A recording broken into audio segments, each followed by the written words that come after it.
Il est possible que vous soyez un people pleaser. Un people pleaser, c'est quelqu'un qui a absolument besoin de faire plaisir à son ami, qui ne veut pas décevoir. Il va dire oui à tout. Il n'hésite pas à dire oui. Le truc, c'est que si vous êtes people pleaser, c'est qu'il est possible que vous ayez aussi des comportements un peu toxiques vis-à-vis de cette relation. D'ailleurs, on va voir ensemble les amis toxiques et comment les reconnaître. Ce sont ces amis-là qui vont nous freiner, qui vont vous ralentir dans vos projets. Déjà, c'est quand vous vous apercevez qu'il y a une différence de considération avec cet ami. Par exemple, il peut avoir tendance à arriver en retard. Et même si vous lui dites que vous êtes très agacé à ce qu'il vienne en retard, il fait pas d'effort, il s'en moque et il comprend pas pourquoi vous voyez ça comme un manque de respect. Vous savez, c'est l'ami également qui ne va vous voir que lorsque lui est disponible. Il va pas faire d'effort pour se rendre disponible pour vous. C'est uniquement quand lui est disponible. Et pas l'inverse. Vous savez, c'est cet ami auprès duquel vous ne savez pas pourquoi, mais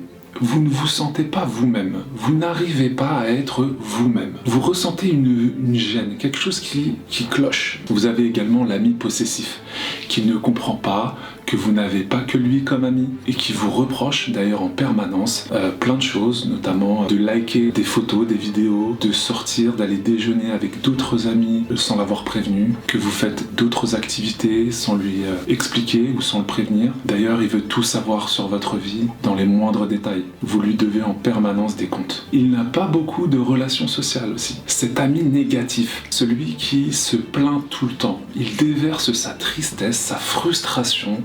Malgré les conseils que vous lui donnez, rien n'y fait, il est toujours triste, ça ne va pas. Vous lui apportez des solutions, même dans les solutions que vous lui apportez, il y trouve des problème. Vous allez au restaurant avec lui, vous avez envie de passer un bon moment avec lui, il arrive à plomber l'ambiance. Il y a l'ami narcissique. L'ami narcissique, c'est celui qui est un peu vulnérable. Il a besoin qu'on l'écoute, qu'on lui valide ses complaintes. Mais de toute façon, il ne s'intéresse pas à toi, il ne te pose pas de questions. Il veut uniquement que tu l'écoutes, que tu sois attentif à lui. C'est l'ami qui vient vous pomper comme ça votre énergie. C'est un peu l'ami qui vous considère comme une poubelle où il va jeter comme ça toutes les poubelles. Alors il y a l'ami jaloux aussi, bien entendu. L'ami jaloux, c'est celui qui veut absolument vous ressembler. Il veut acheter les mêmes vêtements que vous. Il veut faire les mêmes voyages que vous. Il veut absolument faire tout comme vous. Dès qu'il voit que vous commencez à aller mieux dans votre vie, que les choses commencent à s'arranger dans votre vie, que tout roule enfin pour vous, eh bien vous ne savez pas pourquoi il commence à vous reprocher des choses. Et puis il commence à prendre ses distances. Finalement,